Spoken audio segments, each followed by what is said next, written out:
ফেসবুকে আমি দেখলাম লেখছে ক্রাশ খাইছে, ক্রাশ। কি রে, এটা কই পাওয়া যায়? হুজুর এটা ওইটা না। আহা, কপাল পোড়ায় জাতি, শরম নাই, লজ্জা নাই। লাজ লজ্জা খুব ভালো জিনিস আমার ভাইয়েরা। কোন এলাকা দেখি?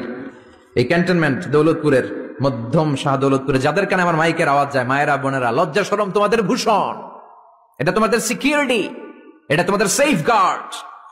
এজন্য বেশরম হবা না, নির্লজ্জের মতো পাখি ড্রেসের জন্য কান্নাকাটি করবা না, লেহেঙ্গার জন্য বায়না ধরবা না, বোরকা পরবা, সম্মান বাড়াবে কে? লাজ শরম হারাবেন, নিজের কপালে নিজে কুড়াল মারবেন। এই জন্য দাম্পত্য জীবনের সুখী না। আমাদের কাছে এসে বলে, হুজুর আমার বউরে আমার ভালো লাগে না। তো ভালো লাগবো কেন? তুই তো আরো 10 ক্লাস পার করে আসছিস, এমন কোন আকাম কুকাম নাই, তুই করস নাই। তো তোর বউরে তোর চোখে রাজরানী লাগবে কেন? তোর বউরে তো তোর কাছে কর্মচারীর মতো মনে হবে, ঠিক কিনা? এজন্য লাজ শরম শিখাবেন। বাচ্চারে কোনোদিন প্যান্ট খুলতে বলবেন না মানুষের সামনে। বিশ্বনবী বললেন, চাচা আমি খুলবো না। কি বললেন? চাচা আই ফিল শাই, আমার লজ্জা লাগে, আমি খুলবো না। আবু তালেব ছাড়ার পাত্র না। না রে ভাতিজা, ছোট্ট মানুষ, তুই বুঝোস না, তোর কষ্ট হয়। বিশ্বনবী কয় কষ্ট হয়, তারপরেও খুলবো। এত লাজুক ছিলেন এই লোকটা। কুমারী নারীর চেয়েও বিশ্বনবী বেশি লাজুক ছিলেন। সুবহানাল্লাহ। এই জন্য নারীরা বিশ্বনবীর কাছে প্রশ্ন করতে আসতো না, লজ্জায়। বিশ্বনবীও লজ্জা পায়, নারীরাও লজ্জা পায়। প্রশ্ন হবে, উত্তর হবে। এই জন্য আল্লাহ বললেন, নবী সাহাবারা আপনার কাছে আসে, প্রশ্ন করে, দৈনন্দিন জীবনের জীবন ঘনিষ্ঠ বিষয়গুলো জেনে যায়, নারীরা আসতে পারে না। এই জন্য আমি আপনার বিবির সংখ্যা বাড়িয়ে দিলাম, সব নারীরা আপনার বিবির কাছ থেকে মাসালা জেনে নিবে।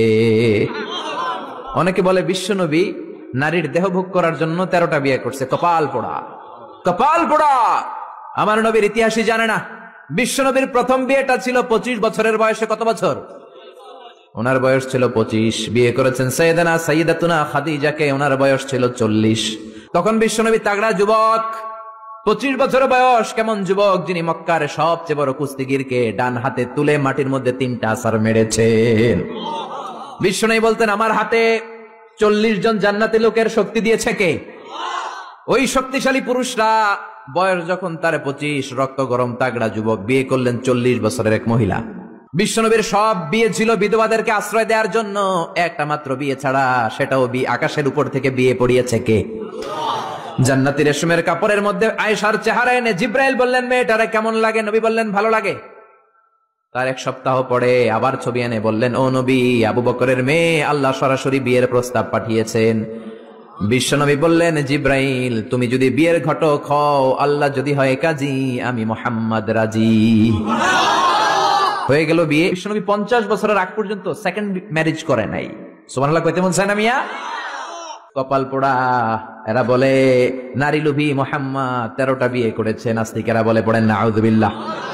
4টা কারণে বিশ্বনবীর এতগুলো বিয়ে হয়েছে। জোরে বলেন কয়টা? একটা হচ্ছে এডুকেশনাল কজ, একটা হচ্ছে লিগ্যাল কজ, একটা হচ্ছে সোশ্যাল কজ, আর একটা হচ্ছে পলিটিক্যাল কজ। এডুকেশনাল কজ যেটা প্রথমে বললাম, নবীর কাছ থেকে শিখতে আসতো পুরুষেরা, নারীরা শিখতে পারে না, মাসালা জানতে পারে না। আল্লাহ বললেন, বেশি করে বিয়ে করো, মাসালাগুলো তোমার বিবিদের কাছে জানা।